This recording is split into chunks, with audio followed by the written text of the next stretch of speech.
Hey, I had a question from a longtime viewer asking how far back do U.S. naturalization records go? We're going to answer that in this video.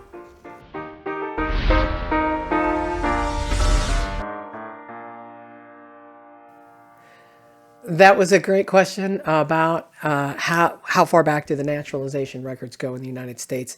And so thank you, Carol, for that question. And so we're going to get to that here in just a minute. But, I got to thinking, I've already done a full lesson at the Academy about immigration and naturalization. And so what I've done here is I've taken that Academy lesson and I've edited it down here for the YouTube channel for your benefit, so you get a little sneak peek as to what's going on at the Academy. I have also taken the handout, which I think was like 22 pages at the Academy. I've edited that down to be a little more concise for those who are channel members, Patreon members, all the usual places. You can find information about how to get the handout in the description box below the video. And so with that, here is the lesson, at least part of it, on immigration with an I, emigration with an E, and naturalization records. So here we go. Your ancestors came by the thousands to the United States, Canada, to the Americas, and, places around the world. And every time I look at this picture, I'm looking at it going, all those faces, one of those people might be one of my ancestors. You never know. This image was part of an image from the Library of Congress. And it just blows my mind every time I see it, because it just kind of reinforces how many people came, especially in the late 1800s. Let's talk about definitions for a moment. So immigration with an I is when people are arriving to the United States. Emigration with an E is when people are leaving their homeland. And so when we're thinking about immigration and emigration, we need to be thinking about records for each set, because people left records in the homeland when they left in a lot of cases.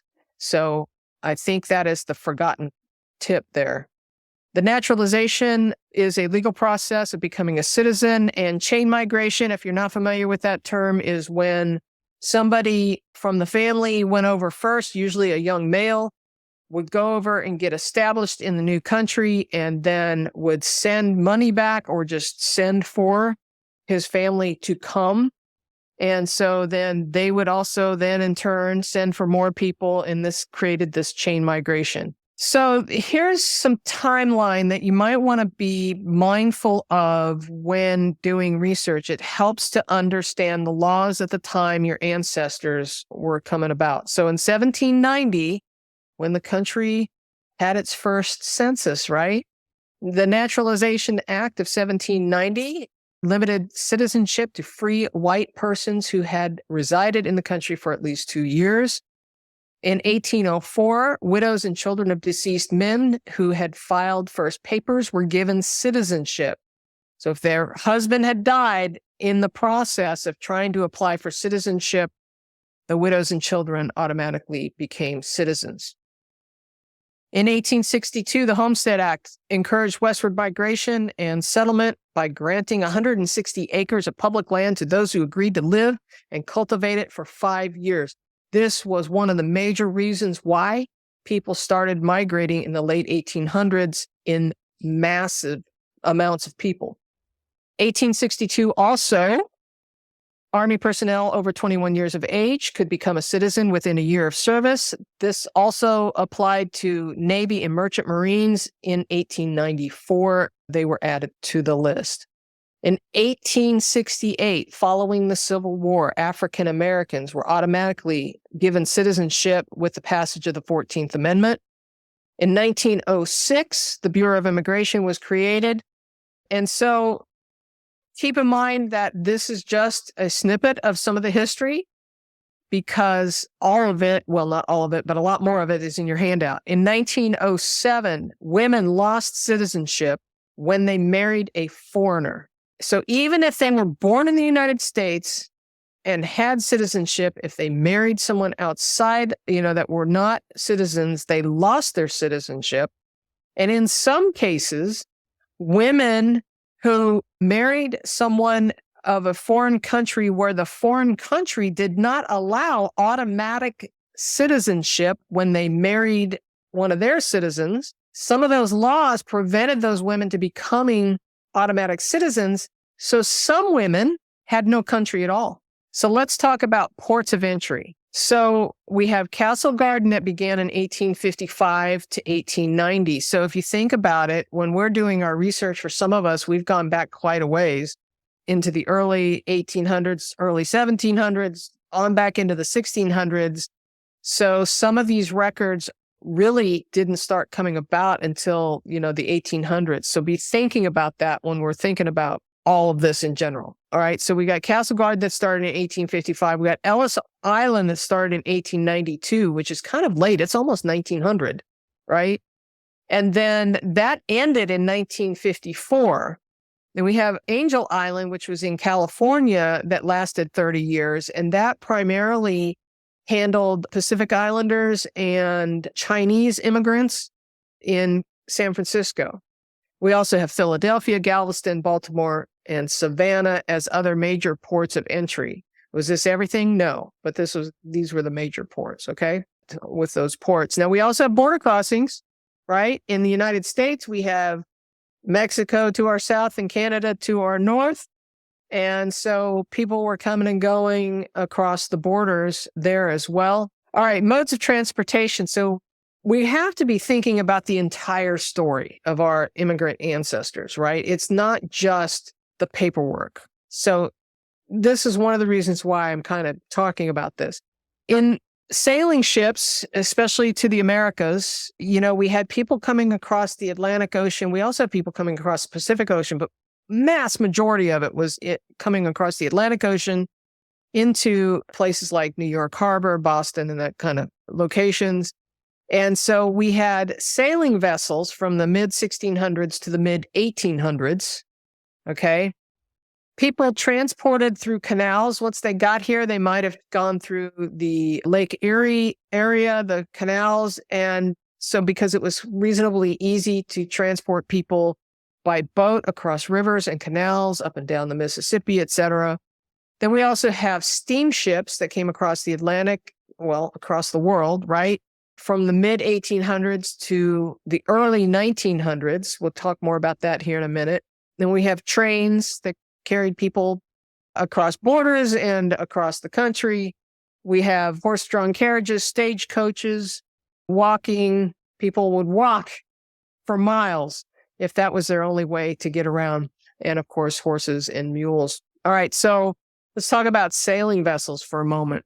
In the early times, right, the 1600s, probably all the way back into the 1500s, we had these sailing vessels that carried people from the Atlantic to the Americas, and it took about 6 weeks to make that voyage. It was a dangerous voyage. So people that were traveling during this time, they had to really not like where they were, or they had to really think about, this is a dangerous voyage. People died going across. There was disease that ran rapid. In 6 weeks, food and water may have gotten short by the time they got there. There was no radar telling us that there was a hurricane coming. So, they had to keep an eye out for storms. It was a dangerous time. And so this happens to be a picture of the Mayflower that was created by an artist. I'm not exactly sure when, but his lifetime was 1844 to 1922. And I just like this image. So then steamships come along, right? Now, this is an interesting image that I found. This is circa 1859, and it's right when sailing vessels and steamships are kind of crossing paths. So we have a kind of a crossover period where there's still sailing vessels going across the Atlantic, still taking 6 weeks. But when the steam vessels came along, it was cut to 2 weeks, which was dramatically shorter. They could have enough food and water on board. The disease and issues with health were dramatically reduced. It was a much safer voyage. And this particular image is during a crossover period when they were building steamships, but they were a little afraid that because steam engines were still very dangerous, they exploded. They were a little nervous about, setting sail across an ocean for 2 weeks under steam power alone. So what they did was they create these hybrid vehicles, these vessels that had sails as well as steam engines. And so one of the ways you can tell how many engines a ship had was the number of stacks, by the way. So for every stack, there was an engine also. So this is one of those rare ships that had both steam and sail in case they had to shut down the steam engines for some reason, they could still make it across the ocean. All right, so here's some clues about citizenship, because there's always exception to every rule, right? Well, there is for military. So this is an image from 1919 when a large group of soldiers are getting their citizenship while serving in the military. Now, in 1862, Army personnel over the age of 21 could become a citizen within a year's worth of service. Now, the laws change over time. Just pay attention to the laws in the time period in which you are researching. In 1894, the Navy and Merchant Marines were added. I think we talked about that briefly previously. Now, also, witnesses and census records also provide clues. So, witnesses for a sec, we'll talk about that. If a person was a witness in a legal document of any kind, they likely were a U.S. citizen. So for those who are watching in Canada, I don't know exactly what the laws were up there, but for the United States, most of the time, any legal document that has a witness on it, they had to have been a citizen. So there is a clue. Hey, we're going to get back to that video here in just a moment, but I want to let you know that Genealogy TV has a website, a newsletter, and a Facebook page. Links for all of that are in the show notes below. All right, let's get back to it. Census records also have a lot of citizenship information depending on the time frame. So in 1850 and 1860, there was a column that said foreign born and their country of birth, but not necessarily saying whether they were citizens or not. Now in 1870, they included a specific question about citizenship status with responses categorized as U.S., foreign-born, or parents foreign-born. So you can see here, this is in 1870. What I found interesting as I started researching this again, as I was preparing for this, I forgot about this column. Male citizen of U.S. have 21 years of age and upwards whose right to vote is denied or abridged on other grounds than rebellion or other crimes. So that's another clue. Think about this. If they're voters, they're probably citizens. Okay. So, do people break the rules? Sure. But I'm just saying, if you find them on a voter list, they probably have citizenship. 1900 through 1950. Okay. So 1900 year of immigration and whether an individual was naturalized and the number of years of service. 1910, which is imaged here for you. Additional questions about citizenship status, years of residency, and whether an individual had applied for citizenship. So I'm going to put these three up here. So you can see that here, this person, it says NA in 1866. This was the year that they immigrated, and NA means that they were naturalized. If it said PA, it meant that they had applied their first papers, but they had not been naturalized yet. And then AL meant they were an alien. So we have very specific information in 1910. In 1920 and 30, we have questions about naturalization, including the year of naturalization. 1940, we have citizenship status, number of years of residency, and the year of naturalization. And then 1950 is kind of interesting. It says, what state or foreign country was he born in? And if foreign born, is he naturalized? So, they kind of same but different wording in 1950. And I wanted to add that because a lot of people, when you're doing research about immigration, they have not included the 1950 census because it's so new. All right, here's the naturalization process. So they had to first file their first papers. This contained essential information about the individual, such as name, birthplace, occupation, date of arrival in the U.S., and sometimes the name of the ship that they arrived on. honestly, almost every piece of paper I found had the ship on it, which was kind of cool. Then second papers, or the petition for naturalization, usually came 2 to 5 years. In a lot of cases, you'll see people, it would be a 5-year wait. But unless there was an exception, like the military service or some other exception, then you may see final papers here. Now, before I go on, I want to make a note. Really didn't put a slide in here about this. But if a woman, a foreign born, marries a United States citizen, she automatically became a citizen, depending on the year, and there is seldom paperwork about it. I remember going crazy trying to find my Danish grandmother's naturalization papers until I studied the laws and realized, oh, wait a minute, she automatically was given citizenship when she married her husband. And so there is no paperwork for her. So just saying. Then there was a certificate of naturalization created at the time that they took their oath of allegiance to the United States and they became citizens. Now, the Declaration of Intent and the petition for naturalization, those records often you'll find on places like Ancestry, Family Search, MyHeritage, but the naturalization certificate that was given to the new citizen, that was privately held. So those records you won't find online because there is not a copy of them, except in the books. So this is kind of, again, the naturalization process. The certificate of arrival, a lot of times you'll find these with or separately from Declaration of Intent. That basically says the date that they arrived. It's an official document that they would bring to the court when they were applying for citizenship, saying, here's when I arrived, here's my intent to become a citizen 5 years ago, and now I want to go for this petition of citizenship. And then they would take the oath of allegiance when they became a citizen. Now, prior to 1906 is one of those dates that's important, okay?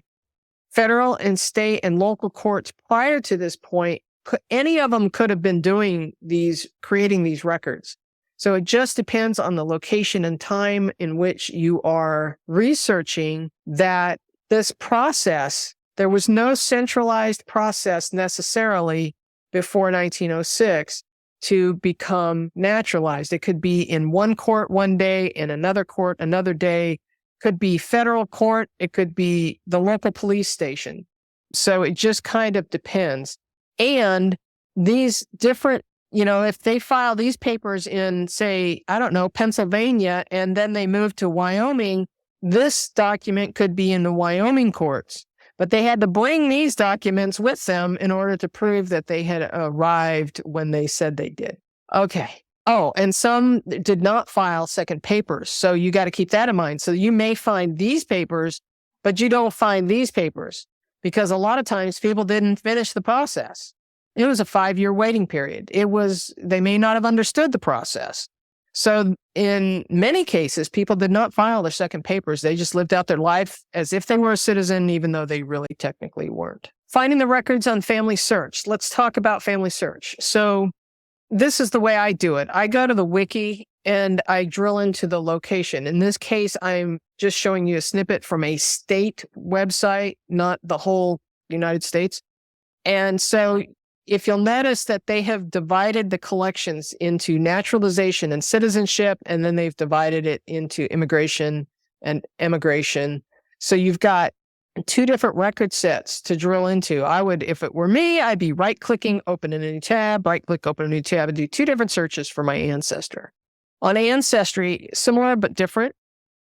You have 2 options here. You could go to search and drop down to immigration and travel and fill in the form and let her rip and see what you find. But you're going to get a ton of stuff, and it's not going to be very focused. It's going to include all kinds of different record sets.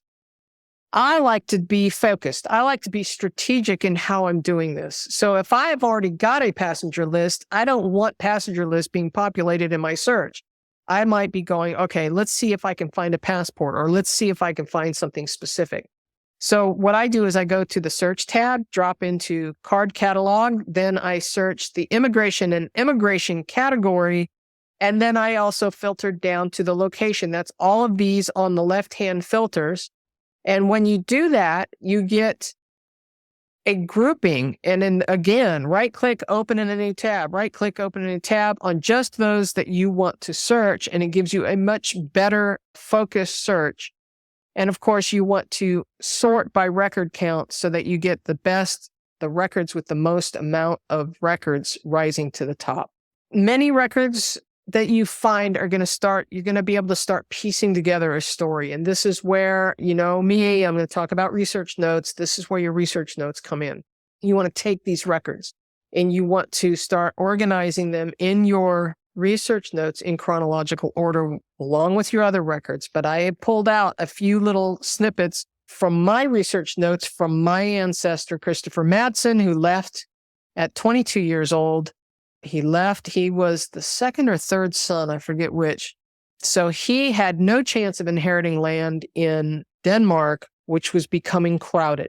And so the eldest son inherits the land. He's going to inherit nothing. So what is he going to do in order to, get a girl and impress her and be able to, start his own family? So what does he do? He gets on a ship and he goes to America. And so he leaves on the 4th of March, 1873, and he sails from Denmark. And the record here says his destination is New York, but it actually was an indirect route. It says, so if you see indirect on a record, it means it's kind of like he's hubbing, kind of like we fly today. We might go from New York to Atlanta and then Atlanta on to, San Francisco or something, then went to Liverpool. So he went from Denmark, and I found all of these individual records separately. So he goes from Denmark to New York. A week later, he departs Liverpool for New York aboard the steamship Nevada. So what am I going to do? Of course, I'm going to go look for the image, and I find an image of the SS Nevada on the Norway Heritage website. 2 weeks later, he's arriving from Liverpool on the SS Nevada into New York. And there's also a newspaper article that I found of the arrival of the ship coming in. And then I found the declaration of intent 6 months later. He starts the application process for naturalization. I don't think he ever finished it. I have never found the petition where he actually became a citizen. So I don't think he ever finished it. He went from all the way to Wyoming by the time he would have wanted to file for his final papers. All right, so there's a lot there. There's a lot of stuff to find, and there's a lot to learn about immigration and naturalization. And so here's some more books if you're interested. I have all of these books. I don't recommend anything that I don't already have myself. I find this one to be the best. They Became Americans. This is just a really nice book. It's really well written. All of these books are a little dated because there is a lot of this stuff available online now, but understanding the records, understanding the laws, that stuff hasn't changed. Of course, I have more on the YouTube channel as well. I've got 4 more videos that you can watch about immigration and naturalization. All right, well, there's about half the presentation that was from the Academy. Hopefully that helped answer the question about naturalization records and a lot more about where you can find them and stuff. There is a handout again. You can find a link in the description box below as to get the handout. Or if you're one of the Academy members or you are a Patreon member or a YouTube channel member with the right level, you can get the handout for the YouTube channel. Of course, at the Academy, it's a much bigger with all the laws and all kinds of stuff listed in it. So if you want to join the Academy, keep watching. How would you feel if you could resolve some of those brick walls in your family tree? Or maybe you're just getting started in genealogy. What if you had the skills to prove your family history, taking you back generation by generation, time and time again? Hi, my name is Connie Knox, and here at the Genealogy TV Academy, I help genealogy enthusiasts like you break down brick walls by learning smart research methods. I help you find the records and I help you get organized so that you can share your family history with your family and future generations.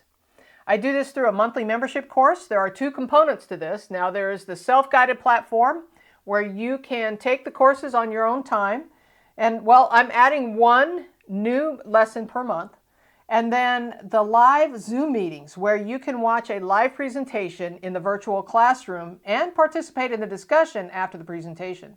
Now, if you can't make one of the live sessions, don't worry. All the programs are recorded and are added in the course platform following the presentation. So, are you ready to learn some new skills to help prove your family history, get organized, and break down some of those brick walls?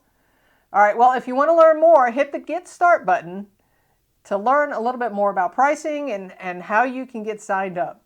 All right, we'll see you in the virtual classroom.